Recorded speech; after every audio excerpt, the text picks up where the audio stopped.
Okay, so good morning everyone. Welcome to what I hope will be one of the most practically useful classes you'll take this semester.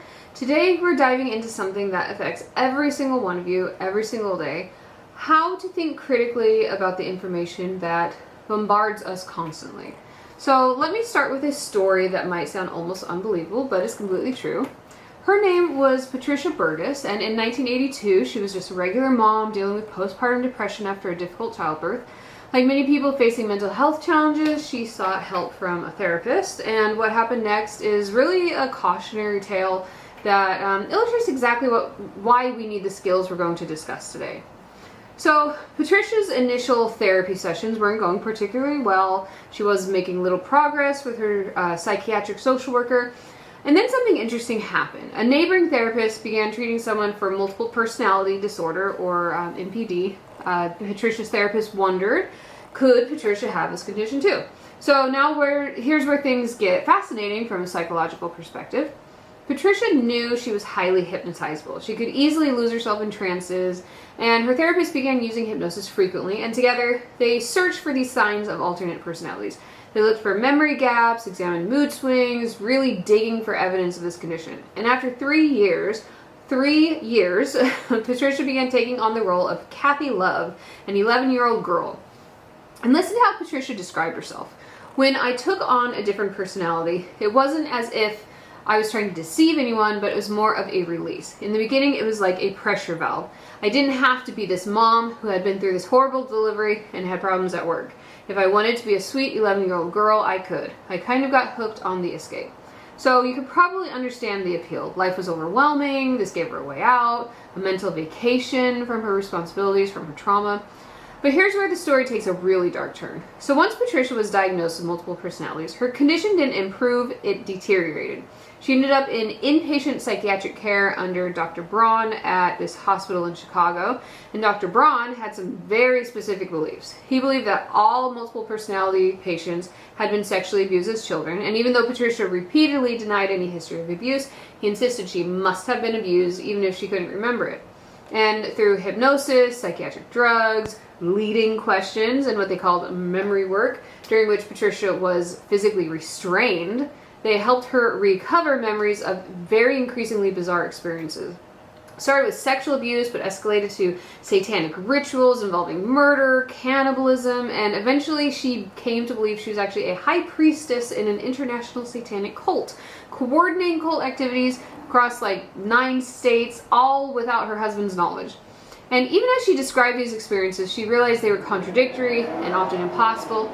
But the doctor would explain away inconsistencies, assured her that given enough time it would all make sense. The conspiracy grew to include AT&T and Hallmark and the CIA, even the FBI. Patricia was even regressed to past lives, where she'd supposedly been a young British girl who died in a fire. She was even Catherine the Great.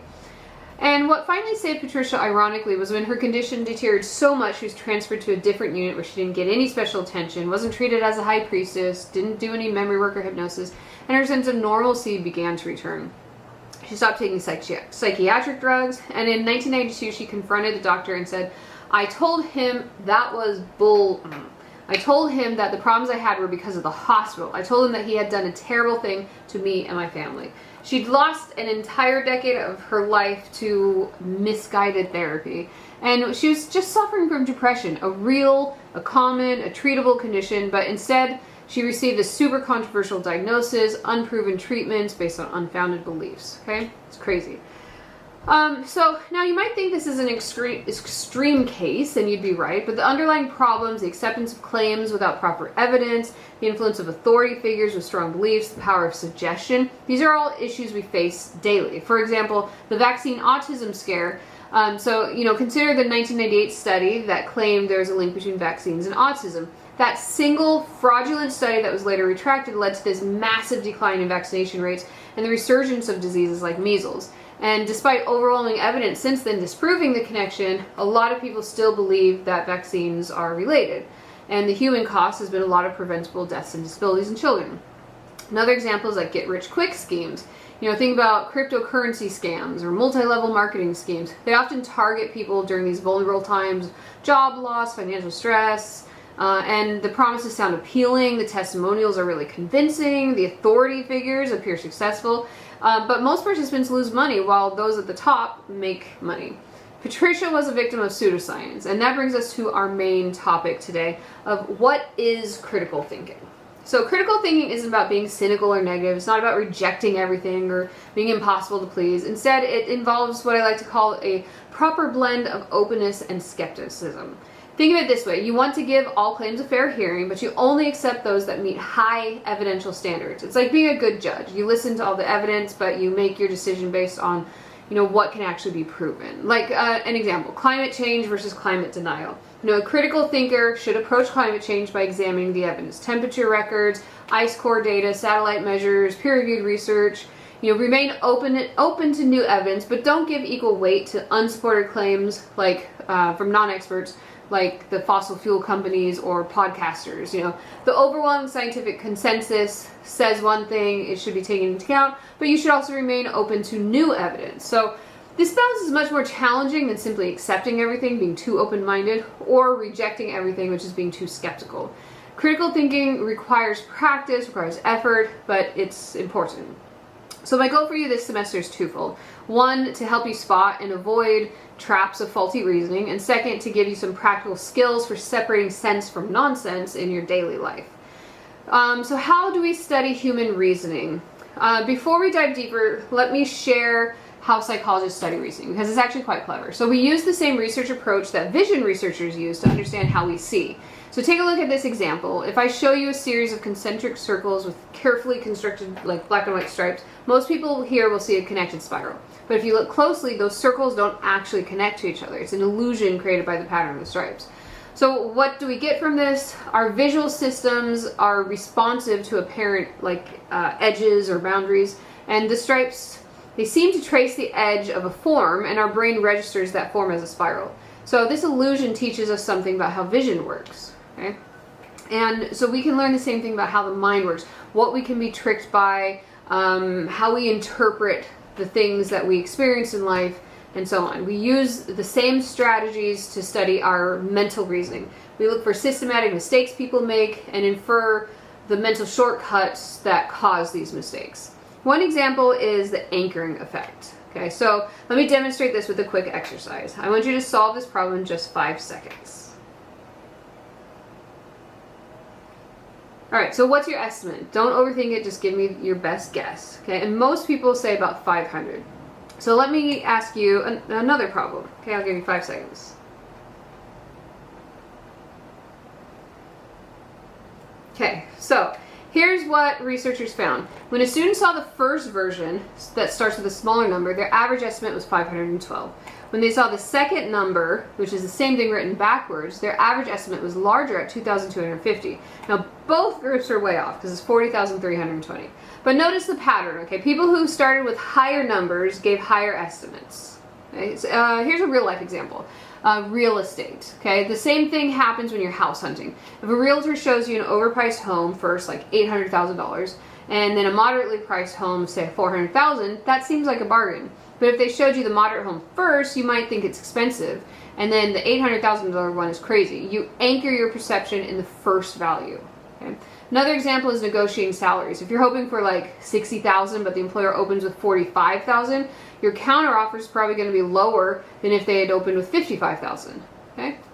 So what's happening here? We're using what psychologists call the anchoring and adjustment heuristic or shortcut. When faced with a complex problem, limited time, we multiply the first few numbers and then we anchor on that initial result and make an upward adjustment. But typically our adjustments are too small. Okay?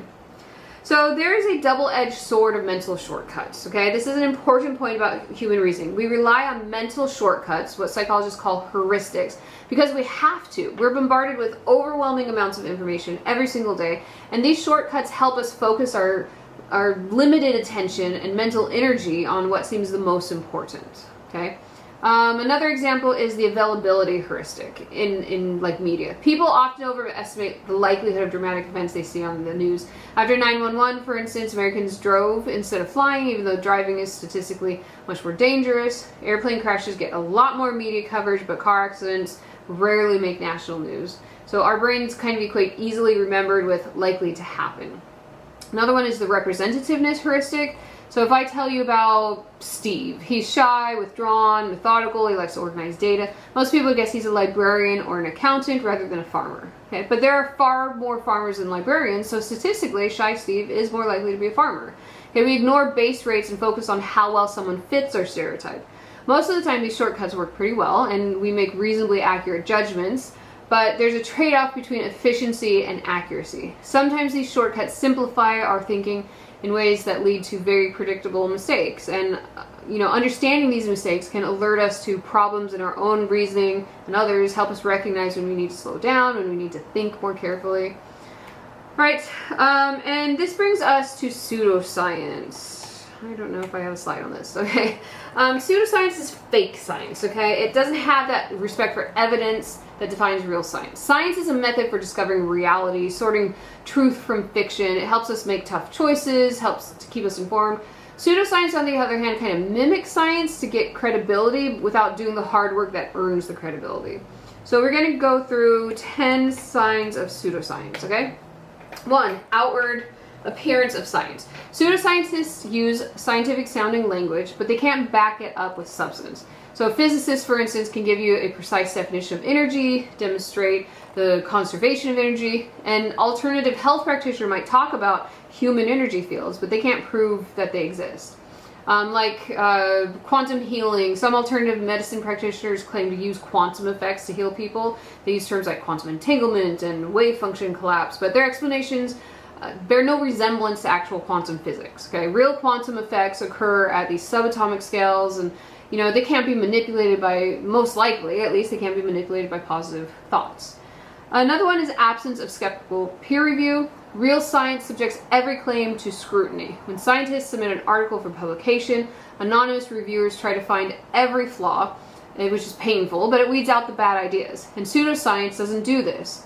An example is in 1989, there's some guys that announced they'd achieved nuclear fusion, cold fusion at room temperature, and instead of submitting it to peer review first, they held a press conference. And when the other scientists tried to replicate the results, unsurprisingly, they couldn't. 3 is reliance on personal experience. Science requires controlled experiments that rule out alternative explanations. Pseudoscience relies on testimonials, personal stories, which can suggest hypotheses, but they can't be reliably tested. Okay, like anti-vaccine testimonials. Parents have these heartbreaking stories about children developing autism after vaccination. And these are powerful stories, but scientifically they're meaningless without proper controls. So we have to do studies to figure this out. And we've done some large-scale studies comparing vaccinated and unvaccinated kids. And so far to date, we haven't seen a difference in autism rates. Could there be? Maybe, but we haven't found it scientifically yet. Another one is evasion of risky tests. Good scientists set up experiments that are unlikely to succeed unless their hypothesis is true. Pseudoscience avoids tests that will disprove its claim. Okay, there's a guy in the 90s that offered $1 million if someone could prove their psychic abilities, and nobody was able to do it. Okay, and oftentimes they'll claim like the negative energy of skeptics interfere with their abilities, which is convenient. Retreats to the supernatural. When scientific tests fail, pseudoscience often claims that supernatural forces are at work, like they're bad energy. Forces that conveniently, of course, can't be measured or observed. The mantra of holism. So pseudoscience often claims you have to consider everything in some completely unspecified way, which makes it impossible to test any specific claims, like traditional Chinese medicine. So while some of those practices have been proven, practitioners often resist controlled testing of specific treatments, claiming that you have to test the whole person and that Western scientific methods can't capture the complexity of their approach. And this makes it impossible to determine which treatments work and which don't. Tolerance of inconsistencies. Real scientists work hard to eliminate contradictions. Pseudoscientists often ignore logical contradictions even in their own field. So an example would be astrology. Astrology claims planetary positions at birth determine personality, but twins born minutes apart often have very completely different personalities. And when confronted with this inconsistency, astrologers will often have these increasingly complex explanations that don't make a lot of sense, rather than questioning their basic premise. Appeals to authority. Instead of presenting evidence, Pseudoscientists often ask you to believe claims that are based on who is making them rather than what evidence supports them. For instance, celebrity health advice. So when celebrities like Gwyneth Paltrow promote these unproven health treatments, their fame becomes the primary selling point, not the treatment itself. The fact that they're not medical experts is really overlooked because they have this star power, they have apparent success, so it must be good. Number 9 is promising the impossible. Pseudoscience often ignores physical laws, known limitations, and makes these grandiose promises that they can't fulfill. An example would be the perpetual motion machine. Okay, so even though it violates the law of thermodynamics, inventors regularly claim that they've created these machines that produce more energy than they consume. And these devices never work under independent testing. But the promoters often blame sabotage by the energy companies or the oil companies or whatever, rather than acknowledging that this is impossible. And the last one is stagnation. Real science progresses very quickly, progresses rapidly. Medical advances have nearly doubled human lifespan in the past century. And pseudoscience often touts ancient wisdom as a virtue, rather than recognizing the lack of progress as a problem.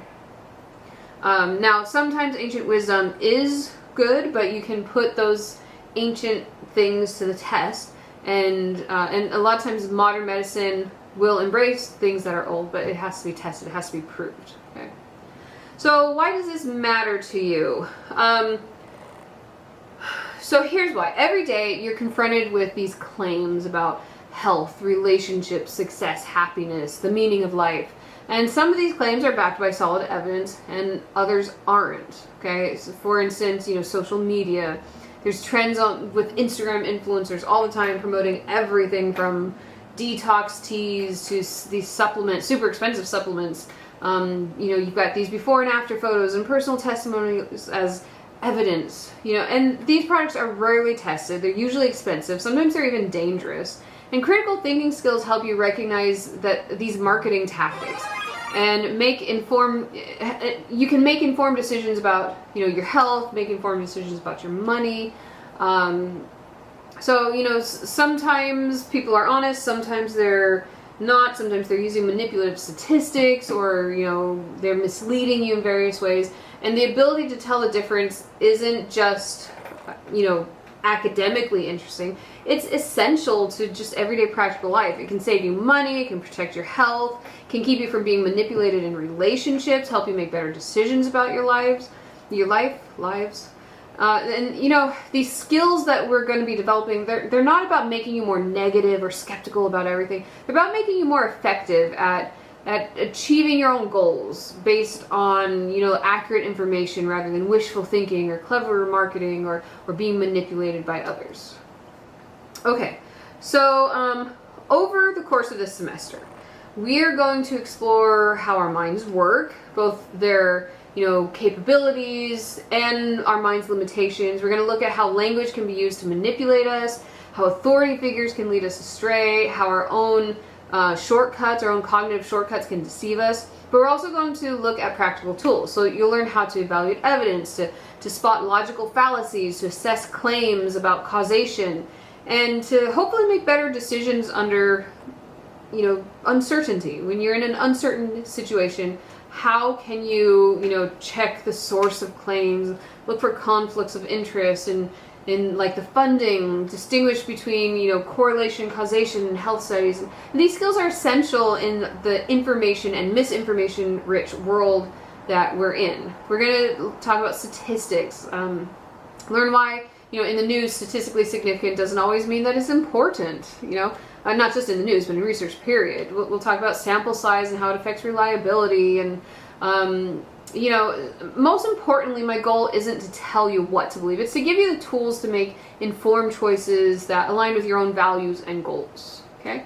So I want to end today with a personal reflection. Learning to think critically, it doesn't make life less wonderful or mysterious. If anything, I think it makes it more wonderful and mysterious. When you understand how your mind works, when you can separate reliable information from all the noise and chatter that's out there, when you can make decisions based on evidence rather than impulse or manipulation, that's incredibly empowering. Okay, so I hope you found that interesting. Knowing how our minds are shaped, You know, it doesn't make things less real. It helps us to understand why we're capable of, you know, all the things, you know, profound connections and so on, you know, how everything is working with us. Real knowledge enhances rather than diminishes the mystery of I can't speak. The mystery of existence. And yes, that takes effort, it takes some time. It might take accepting, you know, beliefs that are uncomfortable or giving up some certain beliefs, but also means that the beliefs you do hold are more likely to be accurate,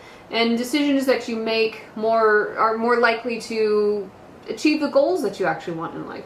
In critical thinking, ultimately it's about respect for evidence, respect for logic, respect for your own capacity to make informed judgments. Is one of the most valuable skills you can develop, not just academically, but for living like a thoughtful, effective, fulfilling life. Okay? So next time we're going to dive deeper into what constitutes good evidence and how scientific reasoning actually works. All right, so come prepared to question everything, including what I tell you. And if you have any questions, just send me a message. And yeah, I hope you enjoyed that. All right, talk to you later.